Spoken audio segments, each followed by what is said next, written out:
Hey, what's going on, everybody? Andrew back here for our build review show on this Thursday, August 15th here. We do have a full queue of people to load up and study today. We had 5 people sign up, which is just about as many as we can get to in about an hour here. So it should be a fun show. Ready to jump right in. If anybody tuning in likes this content, wants me to do it for one of their builds in the future, drop your DK username in the Office Hours channel in Discord, and I can always add you to the queue tomorrow. We do the show Monday through Friday, 5 p.m. Eastern. So let's jump right in and get our first person up on the screen.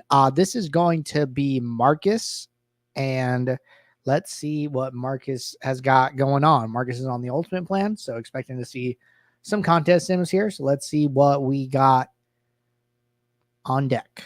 All right. Just about ready to get him up on the screen. And let's go and see what he's been playing lately.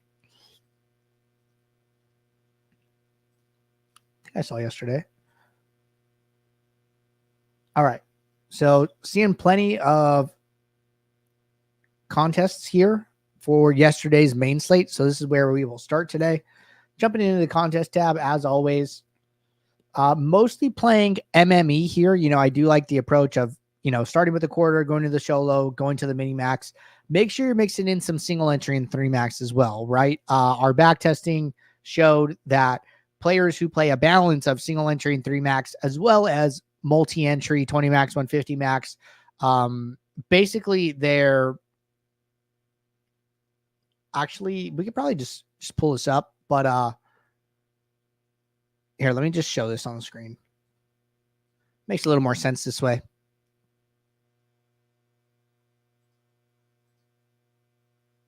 So you can find this in one of our NFL videos from last season.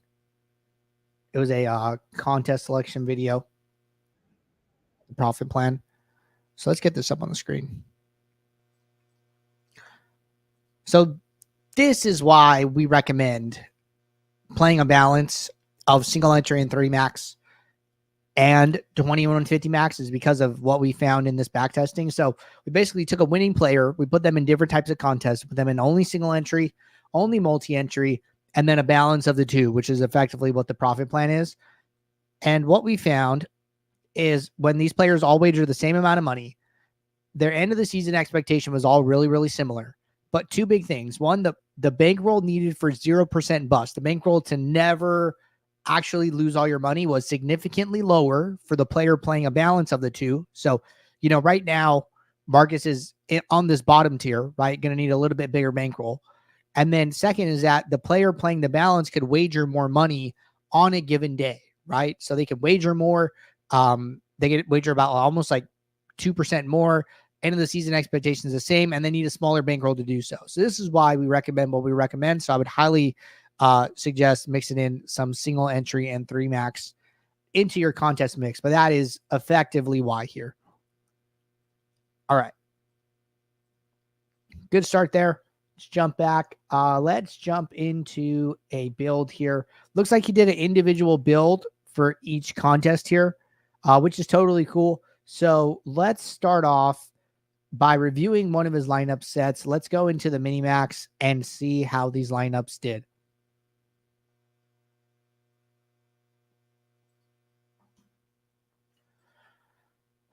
All right, jumping over to users, he maxed it out. So let's put entries at 150, sort by sim ROI here, and let's see what we see. So 3% positive sim ROI, but you remember it's relative to the contest, right? Highest values are like 7-8% here, and he is still in the top 10 to 15 users here who max this out, as well as far as positive sim ROI expectation here. So I think that's really good, right? Let's see what we see. Using a lot of salary, a lot of unique lineups, same average score, right in line with some of the top sets here. So all this looks really good, right? Very, very strong start here, and not seeing anything that is standing out to me as obviously bad here. So looks like he built these lineups in build 1. So let's spend a little bit of time looking at build 1 here.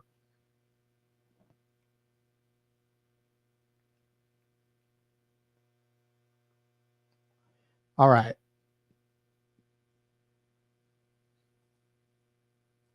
So using risk adjusted ROI for the mini max, I think that's good. Using a low number of min uniques, I think that's okay, right? If that is the right number for you, then that totally works. I'm actually really surprised how flat these exposures are. Okay, that makes more sense. So he's using a global max exposure here, probably as like a pre-build input to basically diversify his lineups. I think that's fine. The only thing I would say is just be careful with this when it comes to pitchers, but maybe you did this on purpose. So it seems like what he did is like, hey, I want to take the highest owned player on the slate, and then I want to double their ownership, saying like, I'm willing to be 2x the highest owned player, but I don't want to have anybody greater than that exposure at any other position. And I think that's okay, right? This is a form of risk management here.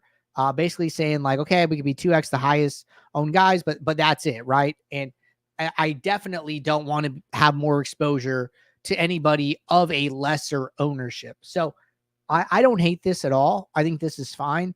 But one thing you see here, right, is that it ends up leading to a very diverse pool by itself, because they're only at 2 mini uniques, and their highest exposed player is only 27% exposure. So I think that's good. One thing I would definitely do here, like we see like the last lineup here, has a negative sim ROI. I'm not 100% sure why, but, I would just always come in here and add in a filter that says, show me lineups with ROI greater than 0, just to protect against that. Right. It's going to move a lot of lineups to the trash. It moved a ton of lineups to the trash actually here. Right. So that is just something that can protect you. So I would always recommend doing that. Don't allow negative sim ROI lineups to get into your set of 150 here. So that is probably the biggest change you can make. Aside from that, I think the global max is fine.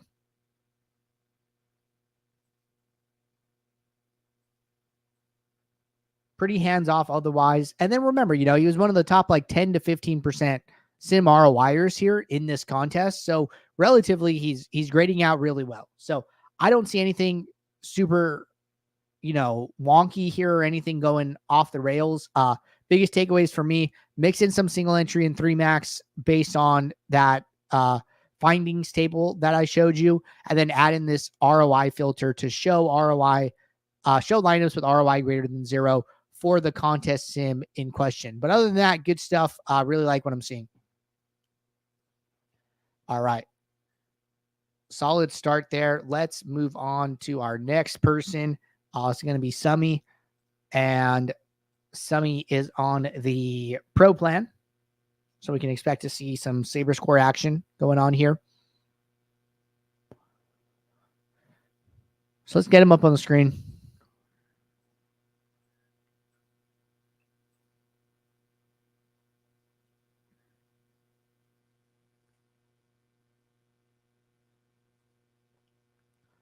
All right, let's go back to yesterday. Okay, so also played the main slate yesterday, so this should be perfect. Let's pull them up. Start on the contest tab. Okay, so this is a really good balance, right? We actually really, really like this. So like 25 of the $46 in play are in 20 maxes, and then the other $21 are in single entries and 3 maxes. This is the perfect split, right? Love this contest selection. Let's jump into the solo shot and see how Summy graded out.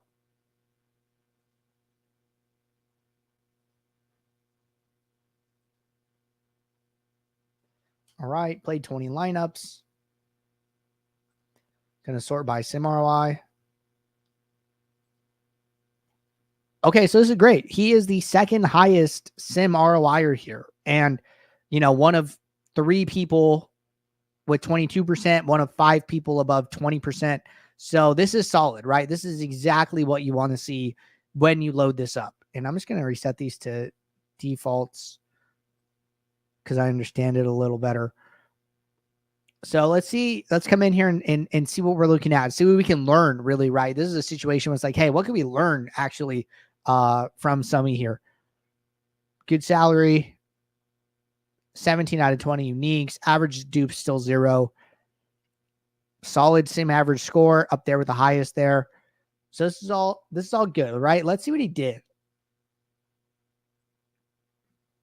Stacks, at least a 4 stack. Had a little bit more exposure to the Yankees, but Yankees with a 6-run total here, so nothing wrong with that. Went and got over on one of the best value pitchers on the slate. Other than that, pretty spread out, pretty flat.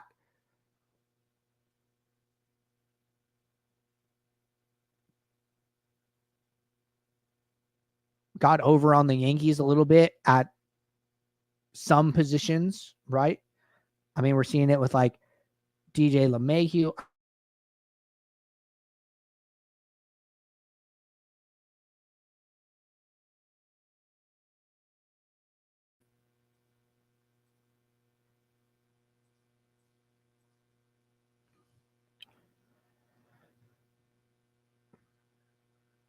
Okay, so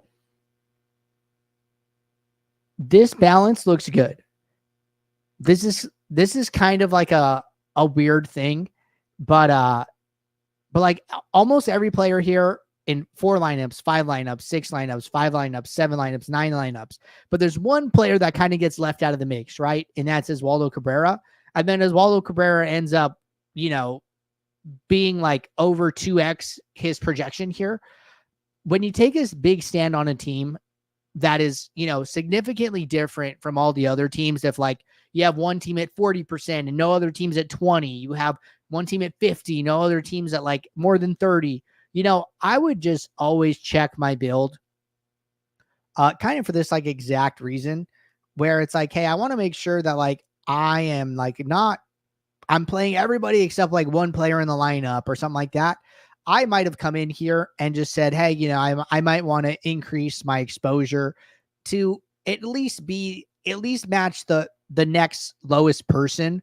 Like if I only have him in 5% of my lineups, but I have everyone else in at least 20%, I might bump him up to 20 just so I get an even spread across all the players. So this is just something I think about a lot. So I wanted to share here, but unfortunate that you only had like one lineup with Oswaldo Cabrera there, as opposed to all the other Yankees, right? So I just like to look at lineups on a whole. I don't think it's worth only playing like batters 1 through 6 or something like that. Those 7, 8, 9 guys are good, and then you had a lot of wraparound with DJ LeMahieu here. I kind of would have liked to see like some of that LeMahieu go to Oswaldo, right, and be a little bit flatter on like 6, 7, 8, 9 total, rather than just like hammer 9, kind of very, very low exposure to 8. So that's just something here that I think can help you just to be a little bit more spread out and almost a little bit more diverse at the end of the day. But that's super small and just small comment, but everything else, looking really solid here. All right, so let's jump into the build used. So that looks like it's going to be not 100% sure which one. I'm assuming it's this 20 max.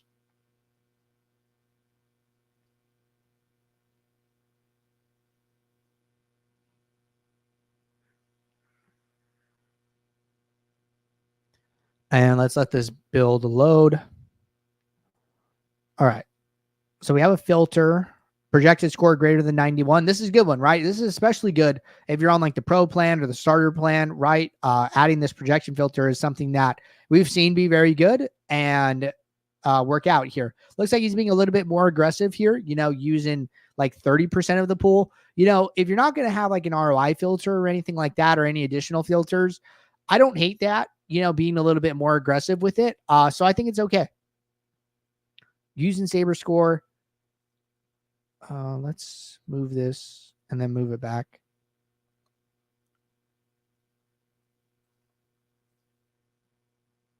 Oh, right. Had 220 maxes here.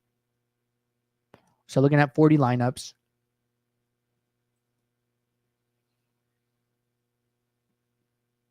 Okay, this all looks default. No extra rules. Okay, so far so good. Pretty unopinionated. Letting mini uniques handle most of the work.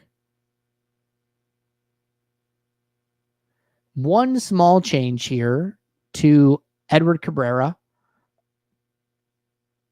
I don't know exactly like what the basis of it was, but it's okay to have opinions, right? It's okay to mix these things in, right? He sets mini uniques to 6, comes in and makes one pitcher max exposure across all of his lineups, right? Across this entire table, there's one change. And this player is one of the best sim ROIers in this contest, right? You could see the hands-off approach here. So I think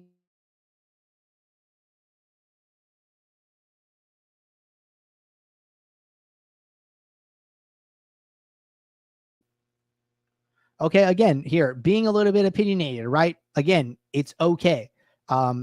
Yankees highest team total, maybe we were like what's the word I'm looking for? Fading them, right? And then, this is almost managing negative leverage if you think about it. It's like, hey, I know the builder doesn't want to play that much Yankees, but like their team total is so high. I don't want to full fade them. Maybe I'm okay with a little bit less than half their pool exposure or something like that, right? You gotta think that leverage and risk management go in two different directions, right? If you are matching ownership with every player on the slate, you are completely neutral. But if you are above the field, then that's leverage. But also if you're below the field, right, you're taking a stand against that team. So we talk about like, hey, having like 2 to 3x exposure compared to a player's ownership is like good, like leverage bands, right? Well, you got to think about that in like opposite terms as well for negative. If one pitcher is 60% owned, having 0% of them is a massive, massive stand against them. Maybe it's better to be, half the field where, they're still in 30% of your lineups, but if they do bad, they tank more of the field than they do of your portion of lineups, right? So I don't know if the builder didn't like the Yankees or what, but the minimum exposure is almost risk management in it for negative leverage. So I think that's totally okay.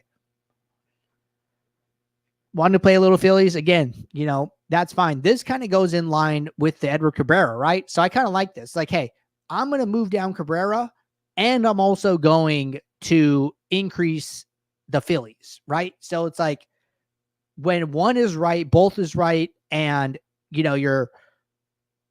I've talked about, I don't like situations where it's like, hey, I'm playing this pitcher, but I'm also playing the stacks against them. And like a lot of my portfolio kind of is centered around one particular game, depending on how it goes, right? I like this, where it's like, hey, I want to be lower on Cabrera, but I also want to be higher on the Phillies because I'm taking that stand on Cabrera. So I think that this is good, right? That story makes sense. What story are you telling with the changes you're making? And that's perfect, right? And he's basically picking a side, and picking a side is totally good.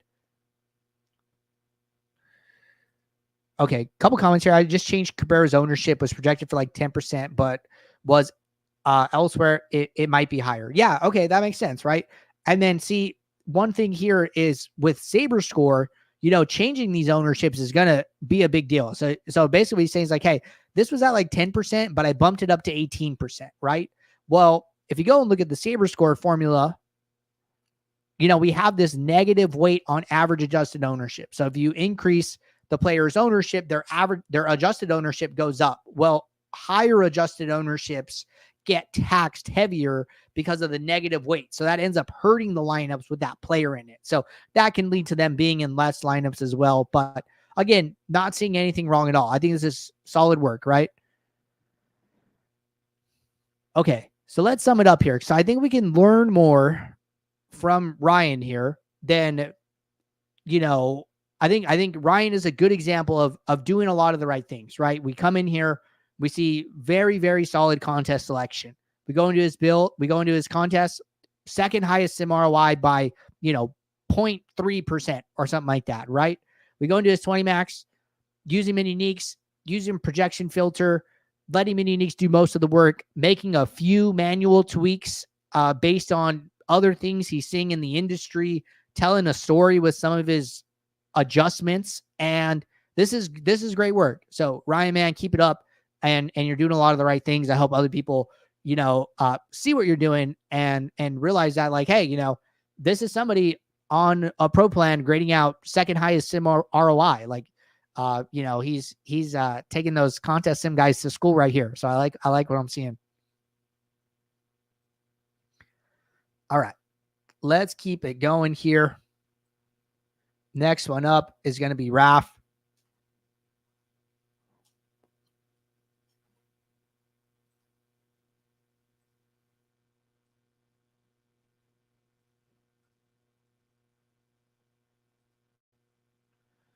And just getting him up on the screen.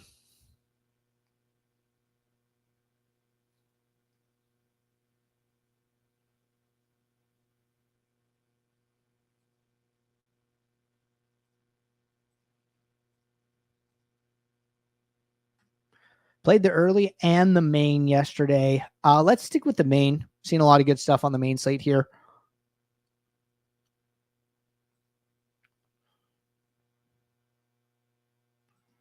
And let's jump into this build. So Raf, somebody we looked at a couple of times here, getting better every time, right? That sim ROI keeps creeping upward.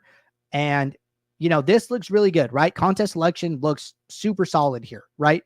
One thing that really standing out to me, you guys see how he's playing, okay, dime time, quarter, maxing out those lower ones. He's playing the solo shot before the mini max based on, the sim ROIs that are achievable, right? We say like, hey, the solo shot sim ROIs are like in the 20%. The mini maxes are in like the high single digits, right? So he's prioritizing the solo shot. And then he's saying, hey, look, I want to play about $80 today, right? That's total entry fees.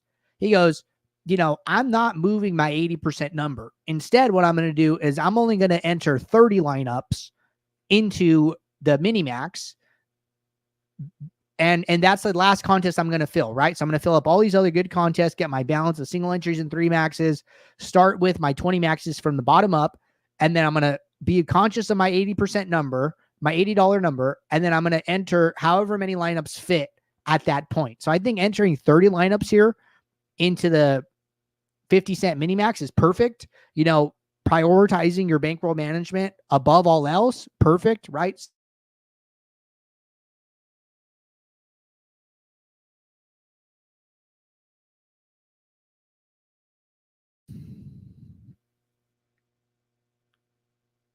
All right, so let's jump in here and let's look at how he did on the solo shot. And then one note, right?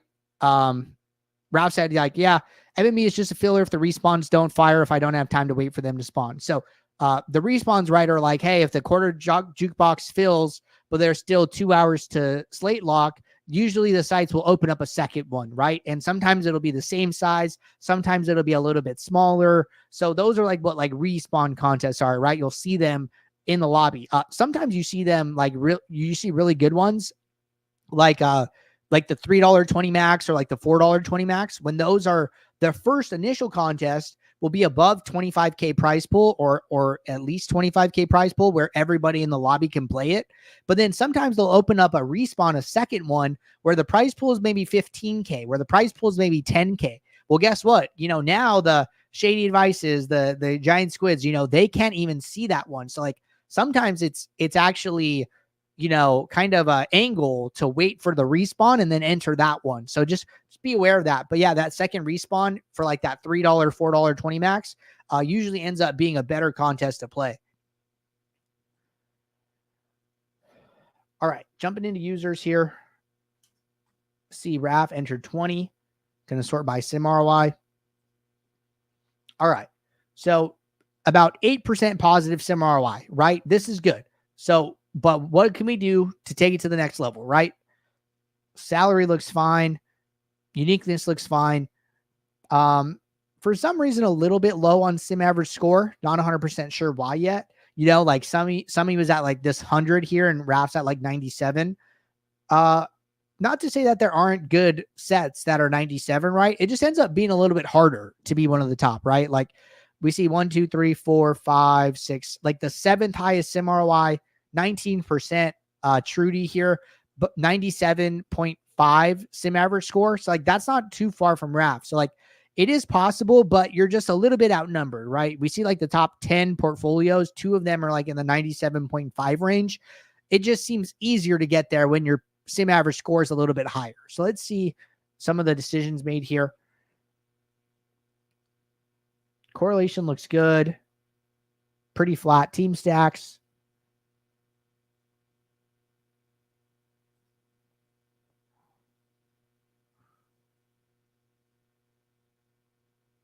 Oh, let's look at actual ownership for the pitchers. Pretty flat at pitcher. These are pretty flat leverages, all things considered. Oh, took a huge stand on Jose Berrios. And, the stand ended up working, right? So this is one of those weird things where sometimes you're going to make decisions. How do I say this? The model is not 100% right. It's not a perfect model, right? There's going to be things that it misses, things that it doesn't get perfect for whatever reason, right? There are times where you can find edge, find projection edge, find angles, find different things like that. And you can, add those into the builder, right? The question, the important part here is that when you take a stand that the builder or SaberSim projections don't agree with, you probably will lose sim ROI. You probably will not show up as the best. But the important part is to understand why you made the change. Is it grounded in data? Could you explain it to somebody else and get them to believe your reasoning? And then, like, does it work more often than not, right? It's never going to work 100% of the time. But, are the changes you're making working out 80% of the time? Is it a coin flip? Are you wrong, right? So, like, here's an example where, he takes this big stand on Jose Berrios. Berrios crushes, right? Berrios comes in, twice as high as his projection. His ownership is super low. I don't know why he did this, but if there's a good reason, then I would almost just accept the lower sim ROI. I wouldn't be upset about it, right? I do this all the time during NBA season where it's like, hey, I have a high conviction that this player is going to play 28 minutes and we're projecting him for like 22. In the post contest sim, he's going to look bad because his projection is low, his fantasy points per minute are low. But I am like positive this guy is going to play more, right? And so when I go back the next day, the most important thing that I'm checking is, did he actually play those minutes? I don't care how he did. I'm taking the SaberSim fantasy point per minute, dividing fantasy points by minutes, multiplying it by my new minute projection, and then figuring out like, hey, let SaberSim figure out how many fantasy points he gets per minute, and let me just figure out, is there a minute adjustment to be had? So in that case, I'm like, okay, well, did he play 28? Like, oh, okay, he did play like 27. So that's like, I was a lot closer than the original projection. He might not grade out so well in post-contest sims, so therefore I might not be one of the top people, but like, I'm confident that the changes I'm making are good more often than not, so I'm okay with that, right? Like, that's kind of the approach you have to take sometimes. Again, I don't know why you changed Berrios, but if you saw something, if you did extra research, if you went the extra mile to figure that out, to get to this low-owned pitcher who, did really well and take a stand on them, and the sim ROI doesn't congratulate you for that, that's an okay thing. So don't be upset about it. All right. So I could be like way off base there. I could not be, but I think that, there are people who are like doing extra research and going the extra mile. So that's an important thing to just kind of remember and be aware of. All right. So let's jump into this build. It says solo, so I'm assuming it's a solo shot.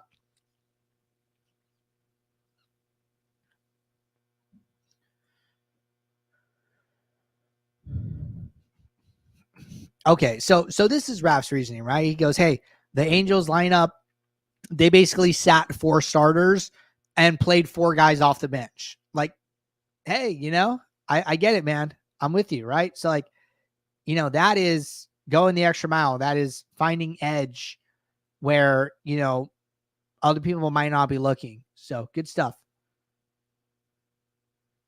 It's like, hey, the Angels are sitting, O'Hop, they're sitting, Nito and all these other guys. Like, hey, I get it,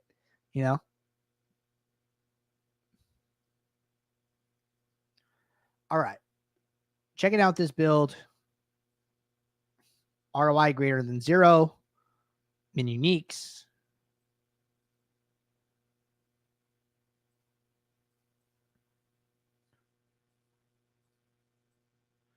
No rules. Hands off at min and max exposure.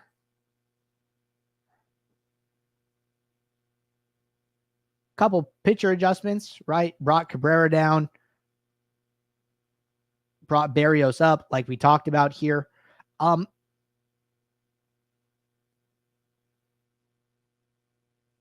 only thing I might recommend is I don't know at what point you figured this out. It seems like you did it pre-slate, possibly.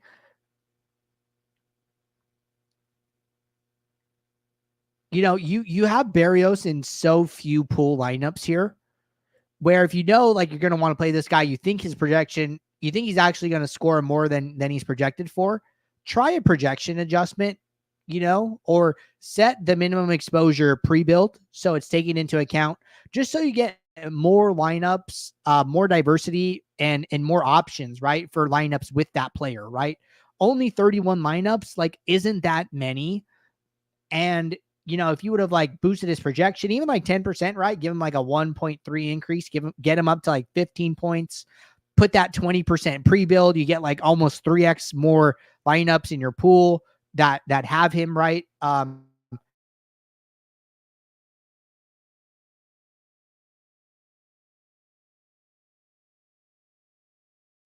Projection adjustment should help the most. And the reason for that is because if you just jam him in at minimum exposure, well, his projection is still the same. Therefore, he's still going to grade out the same in the contest sims. So there might just be a lot of lineups with him to start, but then you might end up trashing a bunch of them due to the ROI filters here. It's like, great, I built 50% of my lineups with Berrios, but 45% of them went into the trash because SaberSim doesn't understand that you're valuing his projection higher than what it is. So for the sake of the contest sim, I would probably go with a 10% projection boost. You could even do both in combination. But just be careful. You don't want to go from like 7% to like 70. Might be a little bit too aggressive if you combine them. So might need a little bit of trial and error, but I think that 10% projection adjustment should help him to get into more positive sim ROI lineups as opposed to just more lineups overall. So that's one big thing I would say. All right. Other than that, everything looking pretty good here. I like this, right? Knocking out some of those. You don't want these 2 and 4 lineups with very low stacks sneaking in there. Just knock them out of there. So all good. So like what I'm seeing here, contest selection was really good. Again, it's okay to have a little bit lower sim ROI if you're taking some stands and you're rooting those stands in good research and good data there. So really like what I'm seeing. I think those projection adjustments were like probably one of the biggest things, which I know you said noted here. So just use that next time, but keep doing what you're doing. Good stuff. All right. Next person up here is going to be Greentail. Another ultimate user here. Let's get him up on the screen.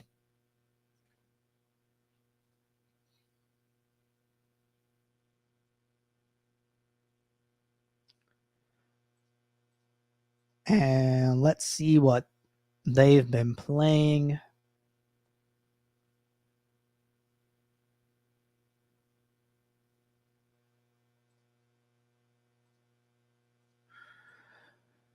Okay, they played the main yesterday as well. Cool. So let's get Saberson pulled up here. Let's jump into this contest tab.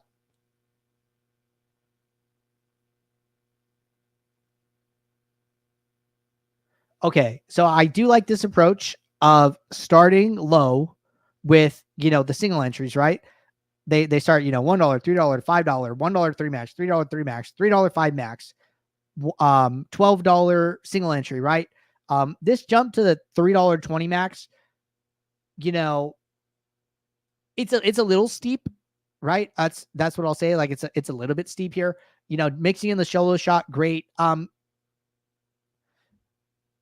Even if you look at the dime time and you look at the quarter and you're like, you know what? The prize to first doesn't really excite me.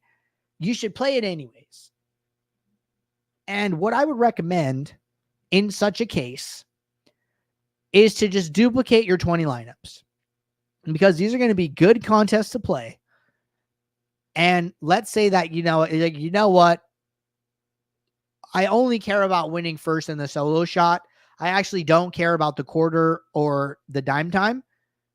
Enter them anyways, and then just put the same 20 lineups in all the contests.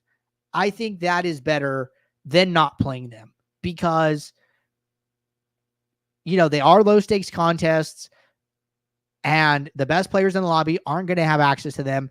And, chances are, if you're grading out well in the solo shot, your lineups will be good enough to grade out well in those other contests as well. And that's just additional ROI for you honestly, in contests that you won't be able to play forever if you continue to level up. Like I've heard shady advice say, like, hey, when he played low stakes, when he had access to low stakes, he would play everything. And his ROI was closer to 30%. And then now that he can only play the higher stakes stuff, his ROI is closer to like 10%, right? So there is a big difference in like achievable ROIs between low stakes and high stakes.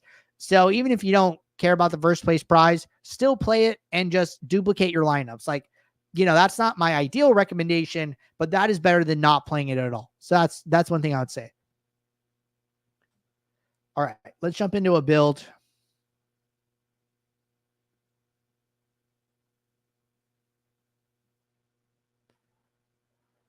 And we'll let this build load.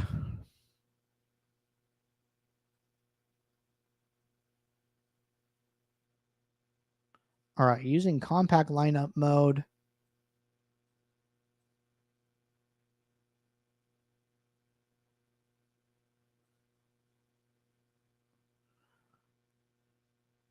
All right. So first thing here that I noticed is that Greentail's using ROI as the sorting metric. We really recommend using risk-adjusted ROI. When contest sims came out, we didn't have risk-adjusted ROI. We just had ROI. And ROI could just be a little bit more aggressive in some of the stands that it takes. So risk-adjusted ROI takes into account how often the lineup wins and how much it wins versus how often the lineup loses and how much it loses. So it just has that small extra step of accounting for the riskiness and the variance of lineups, as well as how much money they make, right? So RAROI is going to be a little bit better than ROI, especially pre-build. I will recommend using ROI as you swap later in a slate. You're just trying to maximize dollars won at that point, so ROI is good. But pre-slate, I would highly recommend risk-adjusted ROI. I wonder what these are. It's like 11, 12, 13. A lot of contest sims here.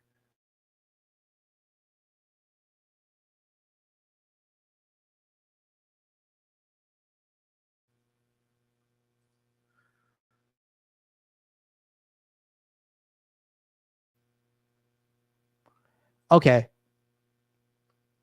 I think this approach is fine. I don't have any issues with this approach. So they're using the approach of like, hey, this 3 max falls under low stakes 20 max. Well, I'm also going to contest sim it against medium stakes 20 max, flagship 20 max and high stakes 20 max to get some ownership variance at the same entry level. I think that's fine.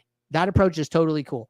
And then they put in one big filter here saying ROI greater than 0 in all of those contests here. So that's okay, right?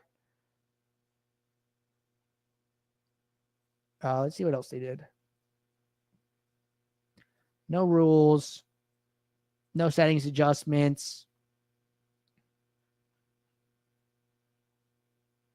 Taking the top 3 lineups, but they're all really well diversified naturally here. Like out of the top 3 lineups, one player used in all 3, a pitcher, 3 batters used in 2 out of the 3, all from 3 different teams here, and then very, very spread out. So like, honestly, you could probably get to mini unique of like 6 at least here and have the same exact 3 lineups. So, you know, they just kind of saw the spread and they were happy with it, right?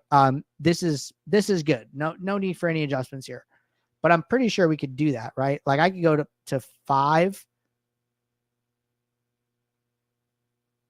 Yep. Still looking at the same 3 lineups. 6.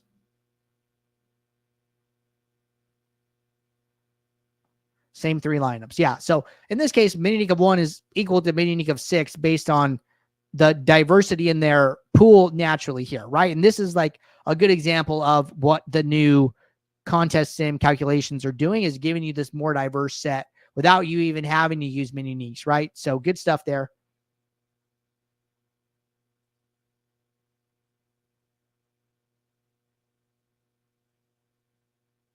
And I'm assuming what happened here is they went through, you know, contest by contest doing this, setting the number of lineups to a contest, right? Setting the number of lineups to a contest, filling it, trashing those lineups, moving to the next contest sim, switching my lineups, you know, redoing their process over and over on like a contest by contest basis. That's probably why they have like so many lineups in the trash. This is fine, right? This is all good. I'm not seeing anything here that I would consider like really, really bad or anything like that. Like everything from the build looks pretty good.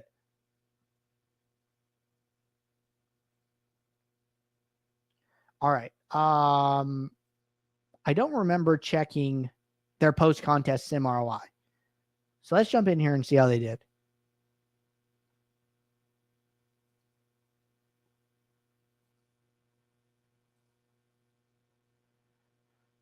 All right. Green tail.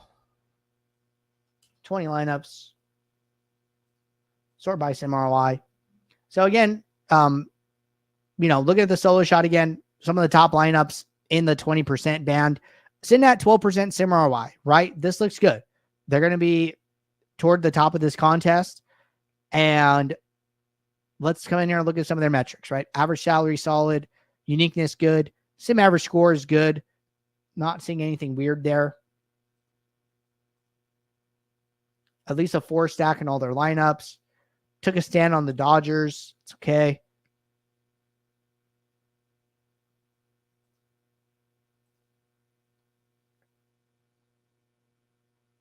Takes a stand on Peterson. Matches on like Ray. A little bit over on some of these other guys. Nothing crazy. You know, not seeing anything super weird here.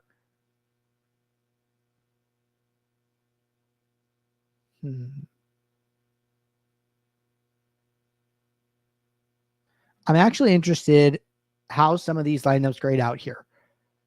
So I want to look at these Kyle Gibson ones. Neutral. One of them is positive 20.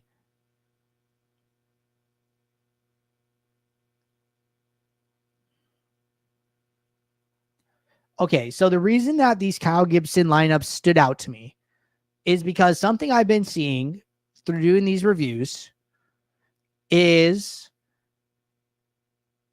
lineups with pitchers who are bad fantasy point per dollar value typically don't do good unless they have some additional correlation component. So for instance, Gibson 7,900, 12-point projection.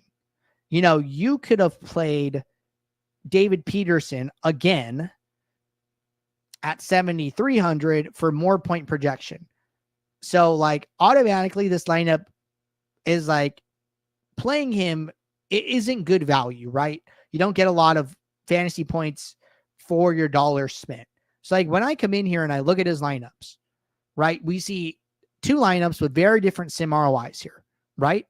Well, why is one lineup positive 20 and why is one lineup 0, right?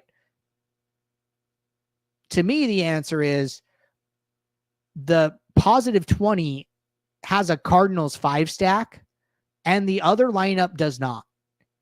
And you're like, yeah, but Peterson's used in both of them. But like, okay, you could have went and played some other pitcher and then paid up for like a different hitter or something, right? Like there are a couple different ways you could have moved some players around to maximize your projection, maximize some of these things, right? So it's like, I understand why the 5 stack with the Cardinals plus Gibson, Cardinals dominate, he gets the win, makes a lot of sense. But then see this other lineup where it's like neutral ROI, this could have been another positive ROI lineup, right? If you add another positive 20% to your portfolio, how high does your sim ROI go then, right? So this stands out to me as like maybe something you could possibly be aware of, possibly avoid. You could come into your pitcher slot and then you could sort by value. And then you could see like, hey, how many of like, I didn't save it.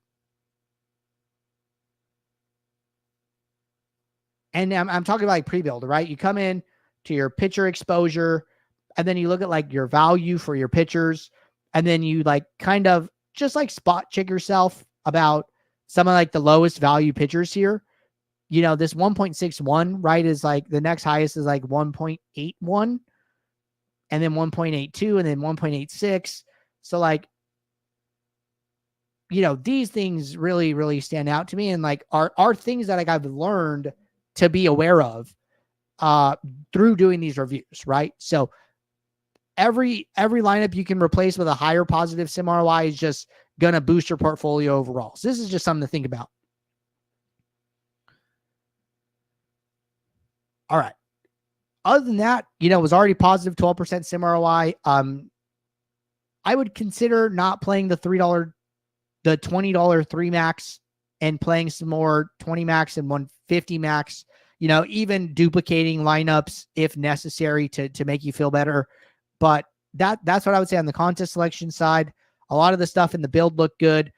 And think about the pitcher value more than anything, right? Pitchers are like so normally distributed. You can almost compare pitchers to like basketball players. And in basketball, value is massive for lineups, for sim ROI, for things like that. All right. Good stuff there. We have one more person to get to here.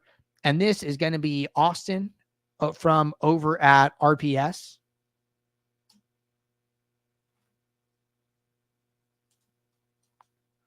So let's get Austin up and on the screen.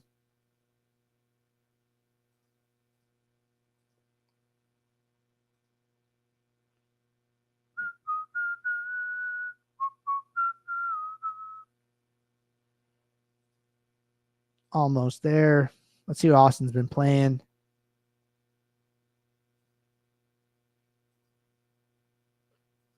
Okay, it looks like he played the main slate 2 nights ago. So let's jump over to 2 nights ago and let's see what Austin's been up to. All right, starting in the contest tab as always.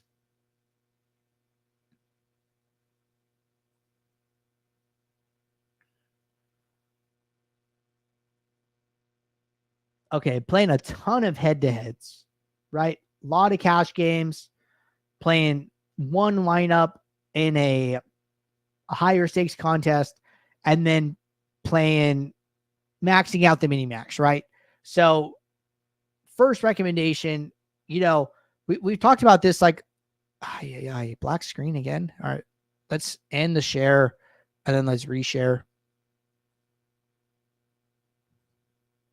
All right. So this is Austin's mix here.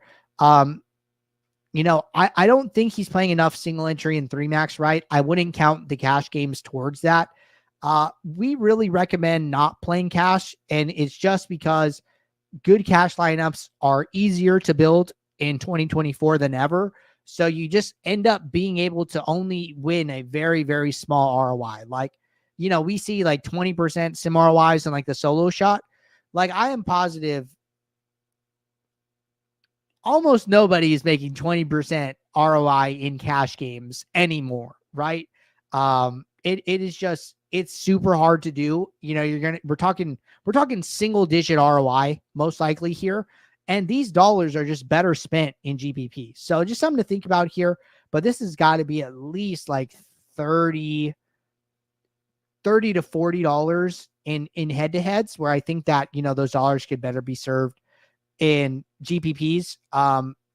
If you have access to the 50-cent mini max, that means that you also have access to, the dime times, the quarter jukebox, the solo shot, the $1 single entry, the $3 single entry, the $1 3 max, the $3 3 max. Play all of those contests. I can't say it enough. Even take money from the mini max and play those contests. Like, we've seen the mini max sim ROIs, 8%, 7%. Like, go and play those other contests. The sim ROIs are higher. Like, do it. I will hammer this point home because it's so important, right?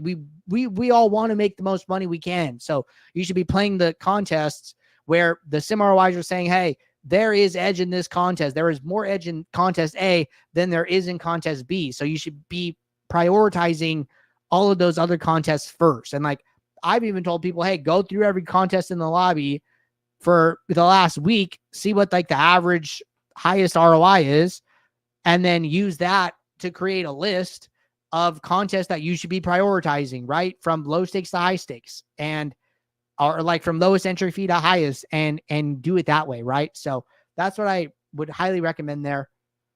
Let's see how they're grading out in the 150 max, since they had the most entries in this contest.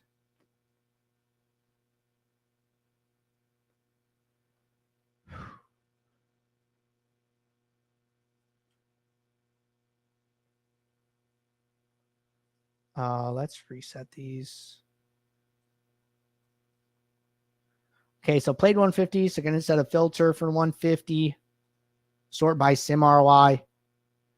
So negative 6% sim ROI. Again, this isn't terrible, right? This is like 10% less than the highest sim ROI, just like percentage wise. Highest is like 5%, and they're negative 6, right?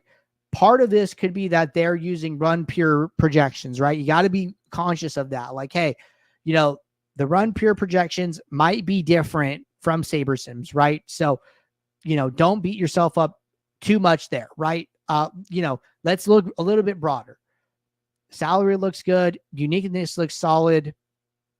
Sim average score looks solid, very in line with a lot of the top positive portfolios here. So not doing anything so far that we see just stands out as like very, very bad. Only playing 5 stacks, across 150 lineups, I might be letting some 4 stacks in there at least. So maybe doing something where it's like, hey, don't, use at least a 4 stack. Only using 5 stacks seems a little aggressive, but their batter exposures as far as team stacks go, pretty spread out here. That looks good. Let's go to pitchers. Pitcher exposures, making a few stands, but these stands are, right within like our leverage bounds that we talk about, right? Like 2 to 3x, even a little bit less than that. So nothing wrong at the pitcher position. No batter in more than 25% of their lineups. Looks good. So not seeing anything wrong with the lineups that they're building, right? Everything looks good there. All right, jumping into build 1. This is their mini max here. So let's switch back. So they were using risk adjusted ROI. Good stuff. Filters show lineups with projection greater than 95. So using a projection filter, using an ROI filter, great, perfect, exactly what we like to see.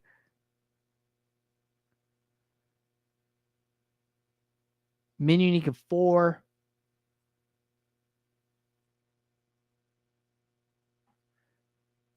Not really any min or max exposures at all. Yeah, at all here. One thing that might help is an aggregate metric. A few, right? I would add in one at least for average ROI. That way you could see like, hey, when I go from min unique of 1, you know, my average ROI, okay, is like 39.7, and then I go to 4 and it's 39. You know, this just gives you a data point to measure if you should go further or walk back with the min uniques. It doesn't seem like it really changed that much, but it could, right? You can go from 4 to 5 and go from 39% to 29%, and you wouldn't know unless you had this up on the screen, right? So that's something to be aware of. Increased minimum salary to 49.5. I think you could do that if you want to. I don't think it's bad.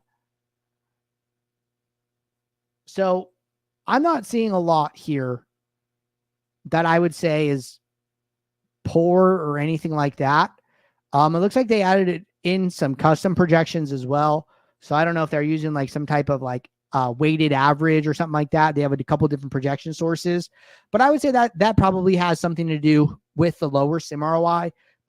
But as far as what I see in the build, the decisions made, you know, leverages look good, risk looks good, filters look good, you know, very low opinions, using min uniques, like doing a lot of right things here, right? So I'm going to chalk the negative, small negative ROI here up to different projections, which, you know, if you're not using the SaberSim baselines, can have a pretty significant effect on your ROI. But overall, very good build, very good stuff. Consider changing up your contest selection a little bit, but happy with what I'm seeing. All right, we are just about at the hour mark here. We got through 5 people today. Appreciate you guys volunteering, and hope you guys got something useful out of this. We do this show Monday through Friday. Tomorrow will be our last day of the week doing it. So if anybody wants their builds reviewed before the end of the week here, drop your DK username in the Office Hours channel in our Discord server, and I will add you to the queue for tomorrow. But until then, everybody, take care. Good luck today. Thank you. Bye.